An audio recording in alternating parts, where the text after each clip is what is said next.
Assalamualaikum warahmatullahi wabarakatuh, teman-teman sekalian, teman-teman gagrafer seluruh Indonesia ya. Kembali lagi bersama saya Mitra Riwas. Kali ini kita akan mencoba atau saya ingin berbagi ya. Ini kebetulan saya mau buat ijazah Jali Diwani yang sudah disuruh oleh guru saya Muhammad Nur.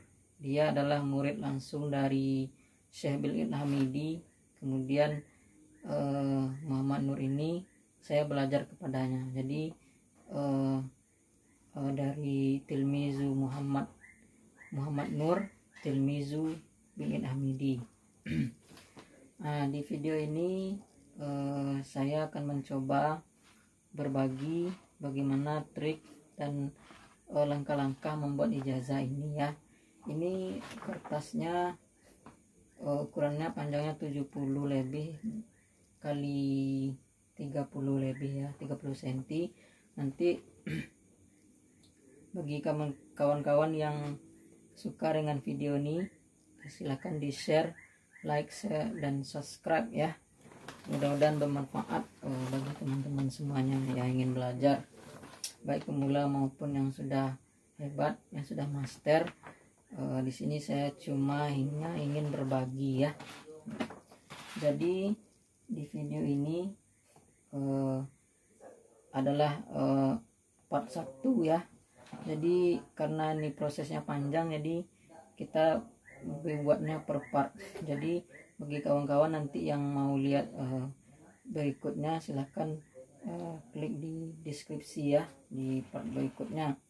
Oke, di part pertama ini kita hanya melihatkan alat-alat dan langkah-langkahnya ya. Ini yang sudah saya pindahkan. Ini alhamdulillah sudah tulisan saya ini. Tulisan ini diberikan oleh guru saya Muhammad Nur itu.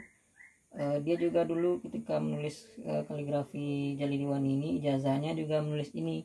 Jadi ini adalah puncaknya istilahnya ya, dalam mempelajari Jali Diwani yang internasional, yang aliran Bil'id ini. Maksudnya sudah saya pelajari ini semua hurufnya, kemudian saya tiru satu-satu dari filenya, kemudian saya pindahkan ke sini sesuai ukuran yang sudah ditentukan. Ini adalah mau collab yang pertama. Jadi ini yang akan dipindahkan nanti ke kertas mukohar, namun ada triknya dan langkah-langkahnya juga. Kita menulisnya di atas meja kaca. Oke. Nah, oke, kita langsung saja ke caranya. Yang pertama, ini kita pinggirkan dulu. Ini kertas kalkir namanya ya. Ini nanti tulisan ini akan kita pindahkan ke kalkir dulu. Nah, ini kertas mukoharnya.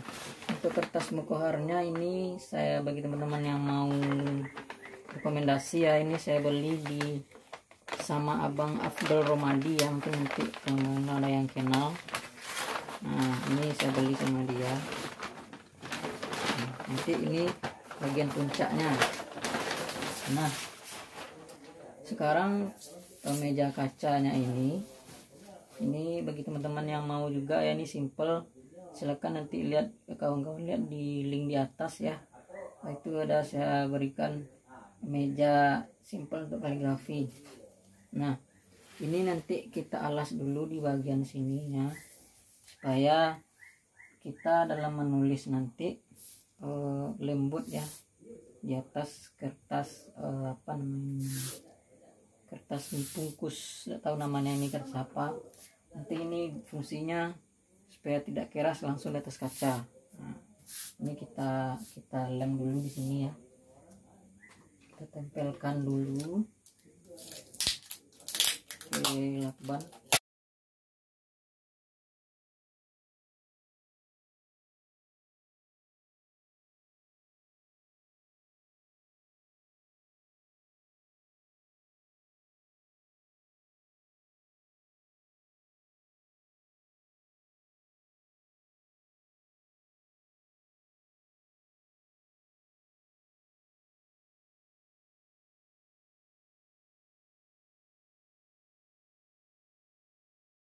Ini biar ada landasan yang lembut gitu ya, gitu saja sebenarnya.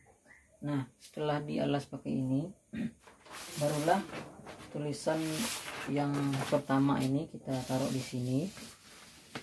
Nah ya, baru kita pindahkan nanti ke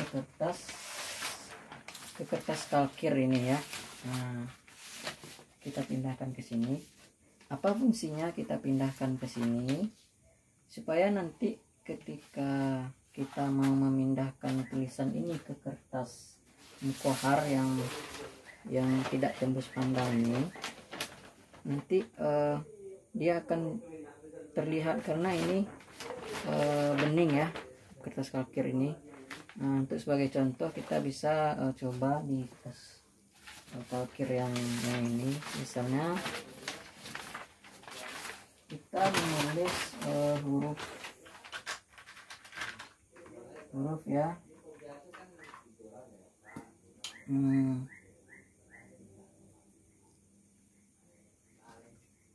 Kita tulis huruf ini saja misalnya.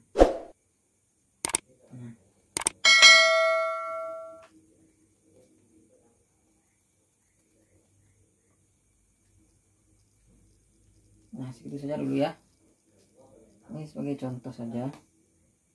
Nah ini kan di kertas kalkir ya.